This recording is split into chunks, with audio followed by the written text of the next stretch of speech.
La 5G est imposée au peuple, alors que les gouvernements s'en protègent. Bruxelles, Belgique. La téléphonie mobile de 5e génération 5G ne sera pas installée dans la capitale de l'UE dans un premier temps. Les habitants de Bruxelles ne sont pas des cobayes dont la santé peut être mise en jeu pour le profit. Nous devons éliminer tous les doutes à ce sujet, a déclaré la ministre de l'Environnement de la région, Céline Frémaux, au journal L'Écho. L'article fait état de l'échec des négociations qui visaient à augmenter de plus de 100% l'exposition admissible au rayonnement. Y va-t-il vraiment de la protection de la population ou n'est-ce qu'une excuse pour protéger les politiciens de l'UE et les services gouvernementaux de Bruxelles des dommages causés par le rayonnement de la téléphonie mobile? Genève, Suisse. Le canton de Genève en Suisse a stoppé le déploiement de la 5G en raison des doutes concernant les effets de son rayonnement. D'autres cantons, comme ceux du Jura et de Vaud, ont suivi cet exemple.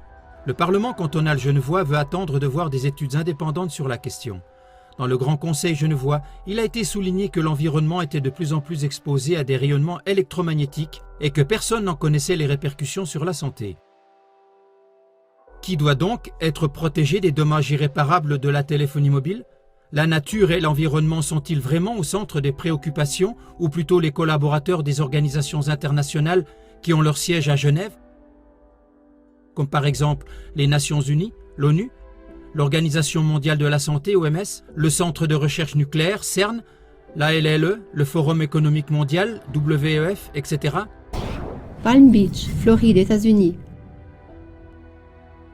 L'État fédéral de Floride a adopté une loi qui autorise les opérateurs de téléphonie mobile à installer des antennes 5G partout sans autorisation, à l'exception de Palm Beach, où réside notamment le milliardaire Bill Gates et le président américain Donald Trump. Un prétexte a été avancé pour justifier cette exception. Le paysage urbain serait défiguré par les antennes et les habitants y seraient opposés. Est-ce un hasard si le nombre d'antennes de téléphonie mobile est très faible partout dans le monde où habitent des personnes influentes et des milliardaires? Y va-t-il vraiment de la beauté de la ville de Palm Beach ou surtout de limiter au strict minimum l'électrosmog auquel sont exposées les célébrités dans leur hamac? Ludwigsburg, Allemagne. Le conseil du Land de Ludwigsburg a obtenu le démantèlement d'une antenne de téléphonie mobile à proximité de la résidence d'une célébrité. C'est ce qu'a rapporté un responsable d'un grand opérateur de téléphonie mobile sur le portail itgolem.de. Le Conseil du Land souhaitait que cette information soit traitée avec la plus grande discrétion. Que veut-on cacher au public? Pourquoi tout à coup tant d'anonymat? Qui est cette célébrité? Mais la 5G est imposée au peuple, bien que partout une opposition massive émane de la population. Les incidents ci-après expliquent la peur et le manque d'intérêt suscité par la 5G. Allemagne. Telefonica Deutschland a cherché désespérément à Hambourg des ménages pilotes pour tester leur accès sans fil 5G. Il s'agit d'un accès Internet ultra rapide par communication radio et 5G à une fréquence de 26 GHz. Les réseaux sans fil actuels fonctionnent entre 2,4 et 5 GHz. Telefonica a imprimé plus de 11 000 dépliants et les a distribués à ses clients en ajoutant un sucre de 200 € pour les ménages qui participeraient à l'essai. Retour de cette super offre. 2 réponses. Suisse. À Zurich, Sunrise a offert 120 000 francs, soit plus de 100 000 € aux propriétaires d'un immeuble du 4e arrondissement pour l'installation d'une antenne 5G. La famille propriétaire de la maison a décliné l'offre en déclarant qu'il y a encore trop d'inconnus dans ce dossier. Nous ne voulons pas installer quelque chose sur le toit aux dépens d'autres personnes, alors qu'on ne sait pas si c'est nocif pour la santé. États-Unis. Les premiers services 5G sont boudés par les clients aux États-Unis. Pour trouver malgré tout des utilisateurs, l'opérateur Verizon propose la 5G gratuitement pendant une durée indéterminée.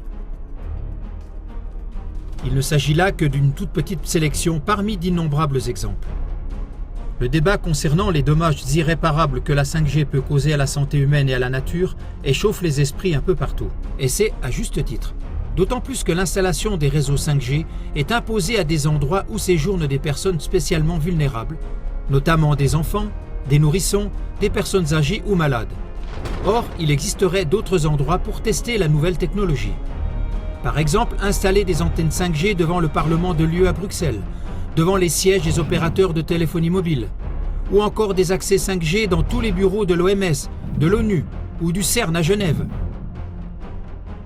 Une couverture 5G intégrale pour les transats de Donald Trump, Bill Gates et autres personnalités résidant à Palm Beach. Des stations de base 5G avec antenne adaptive, c'est-à-dire avec rayonnement dirigé, pour desservir les lobbyistes et les opérateurs de la téléphonie mobile. L'exposition au rayonnement de la téléphonie mobile est la plus vaste expérience jamais menée sur la santé de l'être humain et sur l'environnement. Une expérience à laquelle participent environ 4 milliards de personnes sans y avoir consenti. De tels essais ne devraient-ils pas être pratiqués sur les responsables et non pas dans nos villes, en faisant des écoles maternelles, des écoles, des hôpitaux et des parcs de détente des lieux peu sûrs? Notons en passant que la 5G peut émettre un rayonnement de 3,5 à 100 GHz. Les armes à ondes millimétriques de l'armée américaine rayonnent à une fréquence de 95 GHz. Avez-vous connaissance d'autres services gouvernementaux, de célébrités ou de localités qui se protègent du rayonnement 5G? Si oui, envoyez-nous dès aujourd'hui vos informations avec indication des sources. Nous attendons volontiers vos messages par courriel à contact@klagemauer.tv ou sur notre site web sous Klage Einreichen. Pour finir, une info en notre propre nom. À KlaTV, plus de 1000 personnes s'investissent à fond pour vous présenter gratuitement au moins un sujet de la plus haute qualité tous les jours, et ce, dans 44 langues. Cet effort ne vaut la peine que si vous likez cette émission et la transmettez à vos amis et connaissances et la diffusez sur vos propres plateformes. Merci d'avance. Toutes les vidéos de Kla.tv sur la thématique 5G se trouvent sous www.kla.tv 5G FR. La diffusion de nos productions par vous est notre unique salaire.